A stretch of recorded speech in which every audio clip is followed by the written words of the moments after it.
ईमान की दौलत से माला माल किया। ये अल्लाह का बहुत बड़ा एहसान है, अल्लाह की बहुत बड़ी मेहरबानी है कि अल्लाह ने ईमान जैसी दौलत अता फरमाई जिसकी वजह से इंसान कामयाब होगा।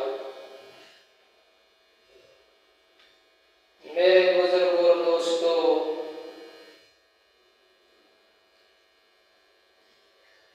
शैतान इंसान का अज़ली और अबदी दुश्मन है। शैतान जब से इंसान की तख्लीक हुई है, पैदाइश हुई है, उसी वक्त से शैतान ने इंसान से दुश्मनी की और इंसान से हसद किया। और ता क़यामत शैतान ईमान वालों का दुश्मन रहेगा। और अल्लाह की तरफ से शैतान को इस बात की मोहलत और ढील है कि वो ईमान वालों को बहकाएगा, सही रास्ते से हटाने की कोशिश करेगा। जब अल्लाह ताला ने हमारे दादा हजरत आदम अलैहिस्सलाम को पैदा फरमाया, जन्नत के अंदर पैदा फरमाया, और जब आदम अलैहिस्सलाम को अल्लाह ने पैदा किया, उससे पहले शैतान को बहुत पहले पैदा किया। लेकिन इंसान को पैदा करने से पहले शैतान फरिश्तों के साथ रहता था, जन्नत के अंदर रहता था, उड़ता था, बैठता था, जमात के अंदर रहता था। लेकिन मैं असल आपको ये बताना चाहता हूं कि शैतान ने हमसे दुश्मनी कैसे शुरू की। जब अल्लाह ताला ने आदम अलैहिस्सलाम को पैदा फरमाया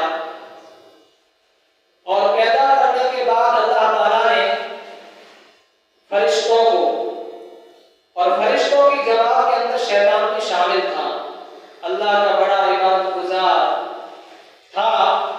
लेकिन अल्लाह ने एक हुक्म दिया शैतान को भी और फरिश्तों को भी कि जिस इंसान को मैंने पैदा किया है, यानी आदम को, उसके सामने झुको, उसके सामने सजदा करो। तो सारे फरिश्ते आदम के सामने झुक गए, लेकिन शैतान ने इनकार कर दिया। और शैतान ने अल्लाह से कहा कि ऐ बारी ताला, आदम को तूने मिट्टी से बनाया है, मुझे आग से पैदा किया है, आग मिट्टी के सामने नहीं झुक सकती। तो गोया कि शैतान ने तकब्बुर किया, अपने आप को बड़ा समझा, अल्लाह के हुक्म को बड़ा नहीं समझा। अल्लाह का हुक्म सबसे बड़ी चीज है। तो फरिश्ते अल्लाह की कितनी बड़ी मखलूक है, लेकिन सारे फरिश्तों ने अल्लाह का हुक्म माना, लेकिन शैतान ने इनकार किया। और शैतान ने तकब्बुर किया कि एक मिट्टी से पैदा हुए इंसान के सामने मैं नहीं झुकूंगा।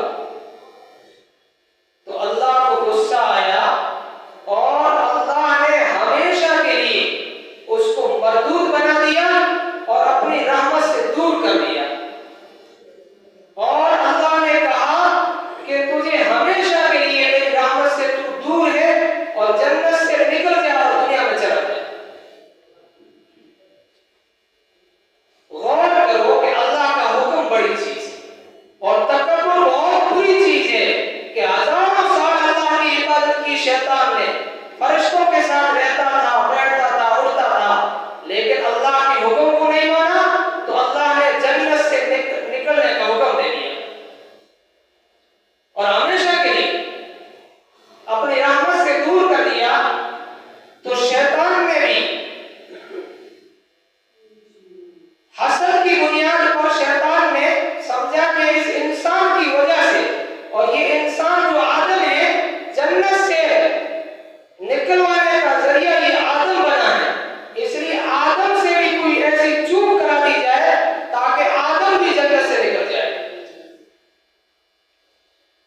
शैतान को हजरत आदम से हसद हुआ, और शैतान बहुत मक्कार होता है, बहुत चालाक होता है, और इंसान सीधा साधा और भोला होता है, और इंसान लालची भी होता है।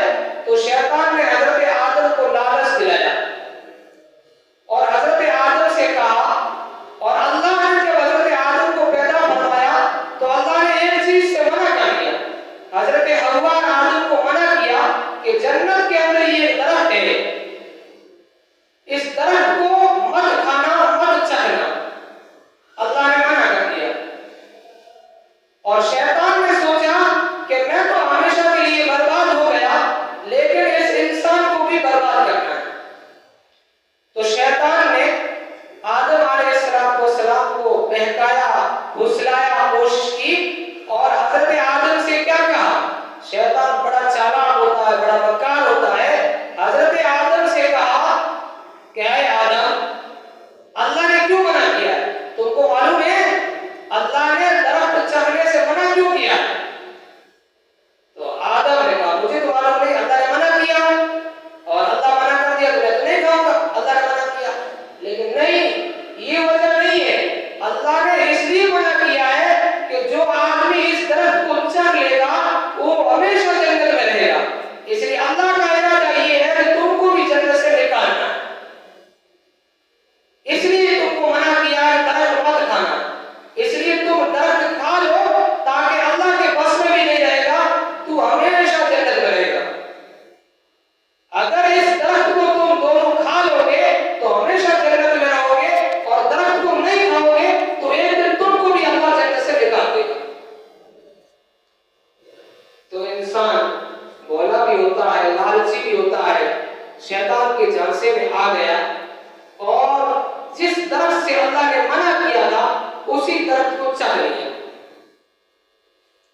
तो हजरत आदम से भी चूक हो गई। तो अल्लाह ताला ने हजरत आदम और हजरत हव्वा को भी दुनिया में भेज दिया। अब शैतान भी अल्लाह की रहमत से हमेशा दूर, और हजरत आदम की चूक की वजह से अल्लाह ताला ने दुनिया में जन्नत से उनको भी निकाल दिया। लेकिन अल्लाह ने हमेशा के लिए अपनी रहमत से दूर नहीं किया था, बल्कि जब इंसान पछताएगा, तौबा करेगा, तो अल्लाह ताला उस गुनाह को माफ फरमा देते हैं। तो हजरत आदम ने और हजरत हव्वा ने दुनिया के अंदर आने के बाद भी अल्लाह के सामने बहुत रोए, बहुत तौबा की, तो अल्लाह ताला ने वो तौबा कबूल फरमाई और फिर नबूवत अता फरमाई, और अपना खास बंदा बना लिया हजरत आदम। जो हजरत आदम सबसे पहले इंसान है, लेकिन अल्लाह ने अपना बरगुज़ीदा नबी बनाया। जन्नत से निकालने के बाद उनकी तौबा कबूल हुई, हजरत हव्वा और आदम की दुनिया में मुलाकात भी हुई, और वो अल्लाह के नबी बना दिए गए, और उनकी तौबा कबूल हो गई। और शैतान ने जन्नत से निकलते हुए अल्लाह से एक चीज की मोहलत मांगी कि अल्लाह तूने हमेशा के लिए मुझे अपनी रहमत से दूर कर दिया, और मेरी तौबा भी कबूल नहीं हुई, मैं हमेशा के लिए तेरी रहमत से दूर हो गया, मैं जहन्नमी हो गया। लेकिन एक बात की मोहलत चाहता हूँ, इजाजत मांगता हूँ, वो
एक हिजबुल्लाह, एक हिजबुश शैतान। एक अल्लाह का गिरोह, एक शैतान का गिरोह। एक अल्लाह का लश्कर, एक शैतान का लश्कर। तो शुरू से, जब से इंसान पैदा हुआ है, उस वक्त से इन दो लश्करों के दरमियान कशमकश और लड़ाई जारी और क़यामत तक जारी रहेगी। लेकिन मेरे बुजुर्गों और दोस्तों, कामयाब कौन सा लश्कर होगा? जो अल्लाह वाला है, जो ईमान वाला है, वो हमेशा कामयाब हुआ है और हमेशा कामयाब होगा। इस्लामी तारीख के मुताला करने से और कलाम पाक को गौर से पढ़ने से ये बात मालूम होती है कि हमेशा कामयाबी हक वालों की हुई, जीत हमेशा हक वालों की हुई है, ना हक और बातिल लोगों की हमेशा हार हुई। इसलिए मेरे बुजुर्गों और दोस्तों, जो मोमिन हैं, जो कुरान वाले हैं और जिनके पास कुरान की तालीम है, उनको अल्लाह की रहमत से मायूस नहीं होना चाहिए, नाउम्मीद नहीं होना चाहिए कि जीत ईमान वालों की है, गलबा ईमान वालों का है, फतह ईमान वालों की है। देर से ही अल्लाह की तरफ से इनको, जो साथी भाई पीछे बैठे हैं आगे वाले सब पे आ जाए, ताकि पीछे वाले साथी आराम से बैठे, मौसम खराब है, आगे वाले सब पहले पूरी कर ले। तो मेरे बुजुर्गों और दोस्तों, हक और बातिल की लड़ाई हमेशा से जारी है, हमेशा जारी रहेगी। लेकिन हमें जो कुरान की हिदायत है और कुरान की जो तालीमात है, उसकी रोशनी के अंदर ईमान वालों को डरना नहीं चाहिए, ईमान वालों को मायूस नहीं होना चाहिए। अगर ईमान वाला अगर मायूस होता है, डरता है, तो इसका मतलब ये है कि उसको कुरान पर मुकम्मल यकीन नहीं है या कुरान का इल्म नहीं।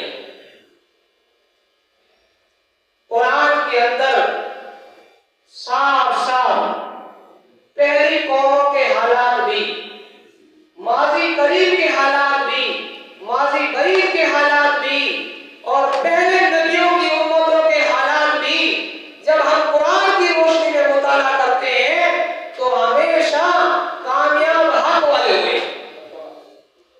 चाहे हक वाले तादाद में कम थे, उनके पास हथियार नहीं था, माल और दौलत भी नहीं थी, बड़ी बड़ी ताकतों के सामने, बड़ी बड़ी हुकूमतों के सामने ईमान वाले कामयाब हुए। आप कुरान का मुताला करें, इस्लामी तारीख का मुताला करें, हर जगह आपको ये चीज नजर आएगी कि हमेशा कामयाबी ईमान वालों को मिली।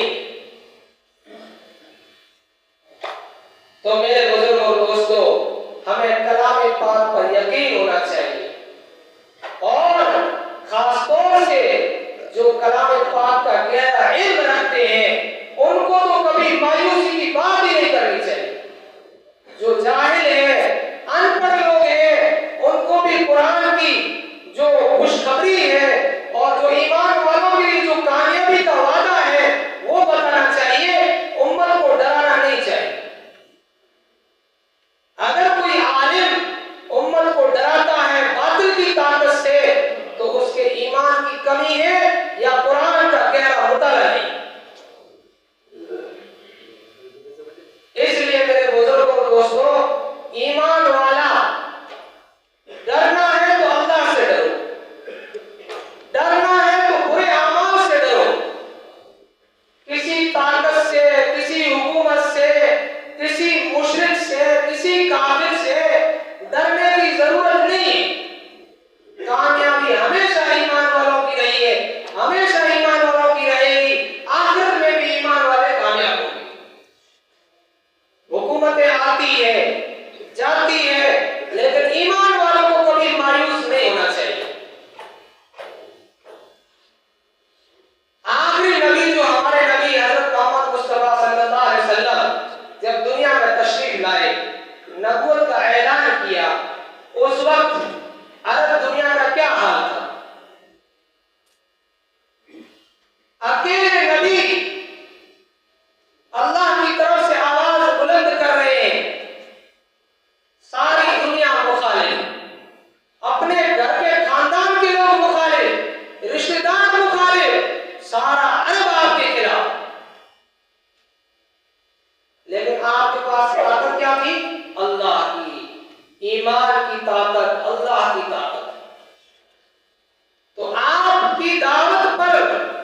कि मुसलमान हकीकी मानों में मुसलमान नहीं रहा, और जिस दर्जे का ईमान होना चाहिए वो ईमान नहीं रहा, और जो हमारे अमाल होने चाहिए वो अमाल नहीं रहे, तो मुसलमान अंदर से खोखला हो गया, ईमान की ताकत से खोखला हो गया, और अल्लाह के अहकाम को छोड़ दिया तो नाम का मुसलमान रह गया।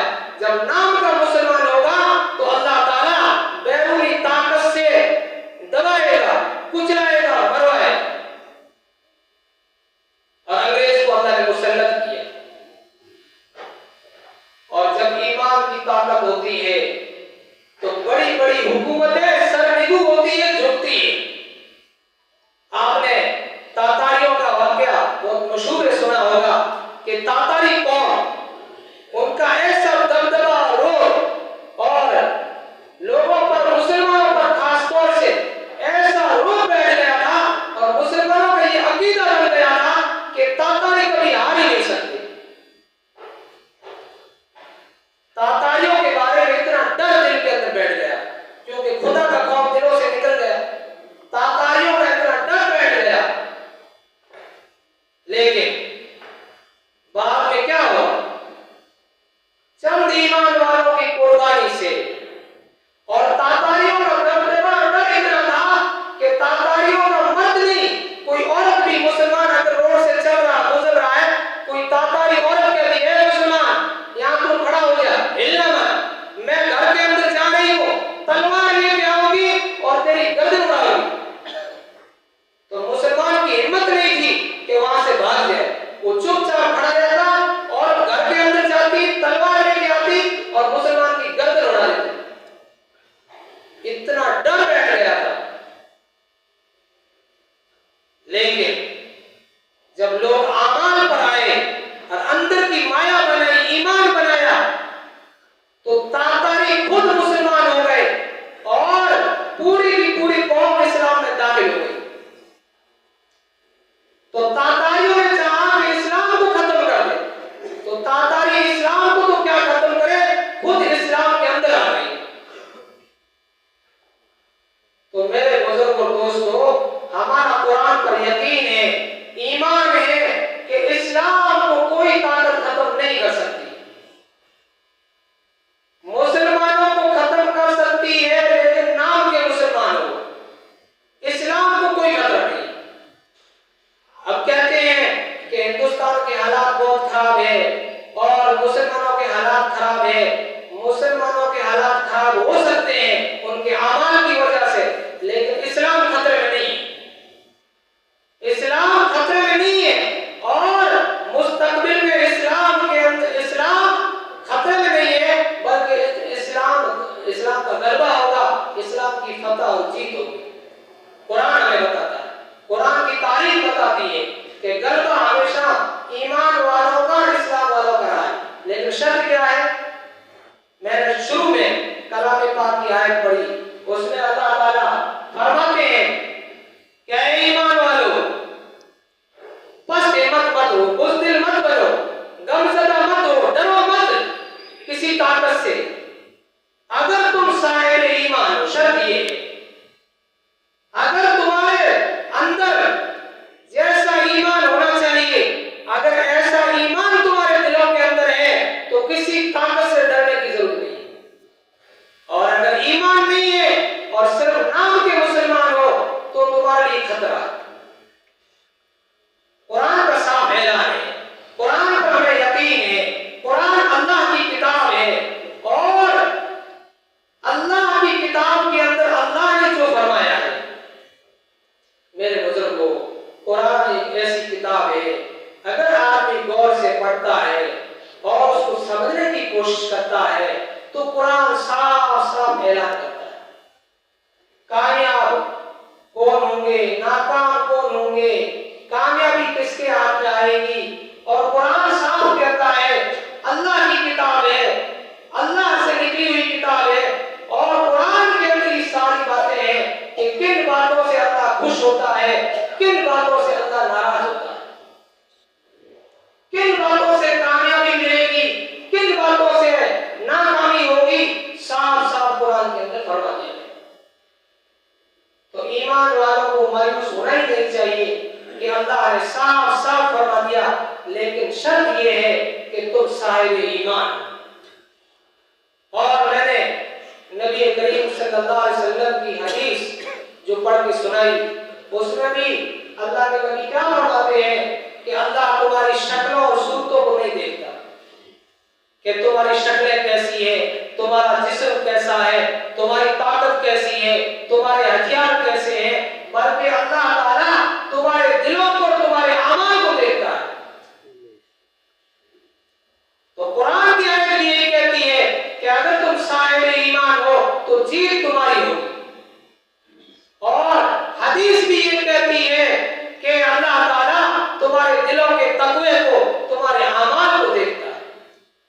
तो मेरे बुजुर्गों दोस्तों, जो कुछ भी परेशानी आ रही है ये हमारे अमाल की वजह से, हमारे अमाल की कोताही है, और हम अपनी कमजोरी को छुपाकर दूसरों पर इल्जाम लगाते हैं।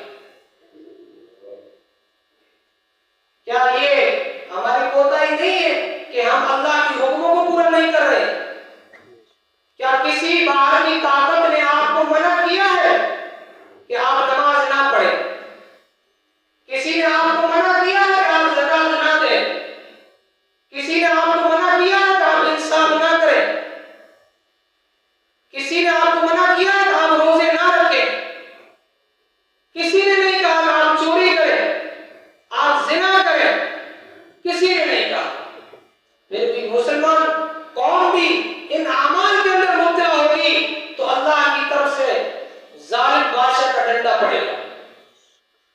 इसलिए अपने अमाल की तरफ मुतवज्जह हो जाओ, और मुकम्मल अमाल के साथ फिर हम जो भी असबाब इख्तियार करेंगे, उन असबाब के अंदर अल्लाह ऐसी ताकत पैदा कर देगा कि एक हम कंकर मारेंगे वो एटम बम की ताकत रखेगा।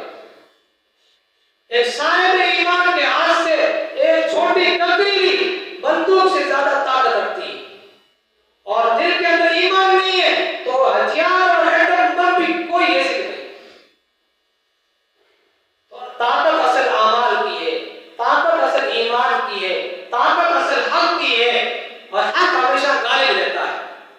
बाज़ वक्त ऐसा होता है कि बातिल ज़ाहिरी तौर पे ऐसा लगा है कि हमें दबा देगा, हमें खत्म कर देगा, लेकिन थोड़े दिन बातिल दंदनाता है, फन बनाता है, लेकिन आखिर बातिल खत्म हो जाता है।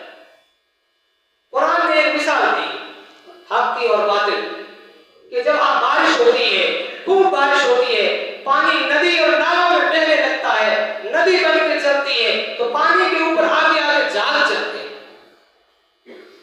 और जहाज पानी के ऊपर चढ़े हुए, पानी नीचे दबा हुआ है। इसी तरीके से जो हम धात पिघलाते हैं, सोना चांदी या कोई भी धात, जब सोना उसको गर्म करता है तो उसके ऊपर भी जहाज चढ़ते हैं। सोना और चांदी जो असल है वो नीचे दब जाता है, जहाज ऊपर चढ़ते हैं। लेकिन उन जहाजों की हैसियत क्या है? थोड़ी देर के लिए वो दंदनाता ऊपर चलता है, लेकिन बाद में वो खत्म हो जाता है, और जो पानी इंसानों के काम आता है वो एक जगह जमा होता है, इंसान फायदा उठाते हैं। सोना और चांदी भी वो जो असल है वो बच जाता है, इंसान उससे फायदा उठाता है। तो बातिल की मिसाल ऐसी है, डरने की जरूरत नहीं है। बातिल हमारे सामने इस तरह आएगा जैसे ही समझ में खा जाएगा और दबा लेगा, लेकिन बातिल की उम्र ज्यादा नहीं, बातिल की जुल्म की उम्र नहीं है, वो खत्म हो जाएगा। ऐसे दंदनाता है, डरना नहीं, खोखला है। जिस तरह जहाज खोखले होते हैं, उनकी कोई हैसियत नहीं, इंसानों के कोई फायदा नहीं होता जहाजों से, ऐसे ही बातिल की कोई हैसियत नहीं। इसलिए मेरे बुजुर्गों, हमें जो फिक्र करनी है अपने ईमान, अपने ईमान और अमाल के साथ हम अपनी दुनिया को भी मजबूत बनाएं, अपनी तालीम को भी मजबूत बनाएं, लेकिन असल फिक्र हमें किसी का भी ईमान और अमाल सालिह। आज हम अपना मुआसरा करें, हर बंदा अपना हिसाब कर ले कि अल्लाह का हम हुक्म मानते नहीं मानते। कुरान कहता है कि ईमान और नेक अमाल अमाल सालिह के अंदर तुम्हारी कामयाबी, और हम दौड़ रहे हैं और जिंदगी में नमाज ही नहीं है, अल्लाह के अहकाम भी नहीं है, और हम चाहते हैं कि हम कामयाब हो जाए।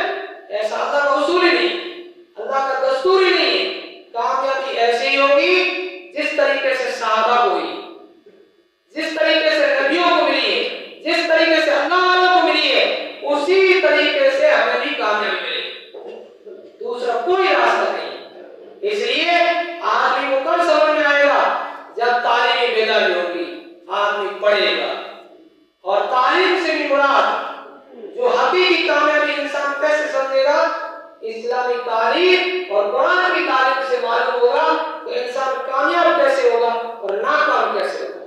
अल्लाह की एक अंदरूनी ताकत होती है ईमान वालों के साथ।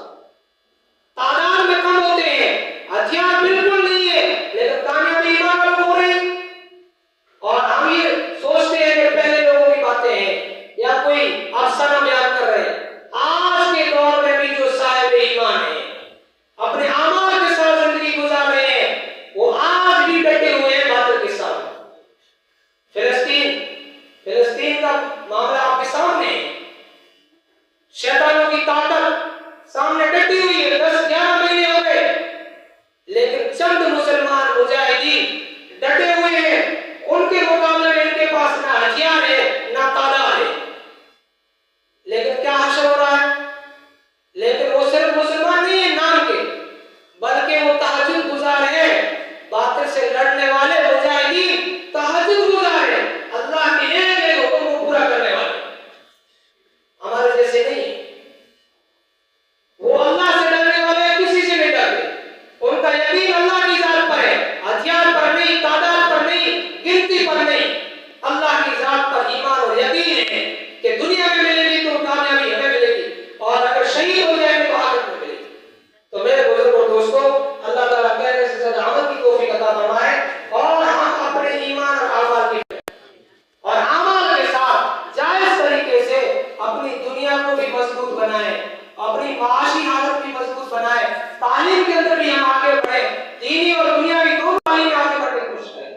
लेकिन मेरे बुजुर्गों, पूरा कुरान पढ़ा पड़ा है। कुरान में कहीं ये नहीं कहा गया कि जिनके पास हथियार ज्यादा होंगे या तादाद ज्यादा होगी वो कामयाब हो जाएंगे। कुरान में हमेशा ये कहा है कि जिनका ईमान पुख्ता होगा और जितने नेक अमाल पर आदमी खड़ा होगा, कामयाबी उसी को मिलेगी। कुरान के अंदर साफ साफ है और अल्लाह की किताब है। दूसरा आदमी अगर कोई कहे तो झूठ भी हो सकती है, शक भी हो सकती है। हमें पैदा करने वाला कह रहा है कामयाबी ईमान और अमाल सालिह। इसलिए हमें यकीन करना चाहिए। अगर यकीन नहीं करेंगे तो हमारे ईमान के अंदर कमी होगी, और कमी होगी तो दूसरी ताकतें हमारे ऊपर गलबा पाएगी और हमें परेशान करेगी। तो अल्लाह ताला हमें Thanks for watching. Don't forget to like, comment, share and subscribe to Al Wahid channel.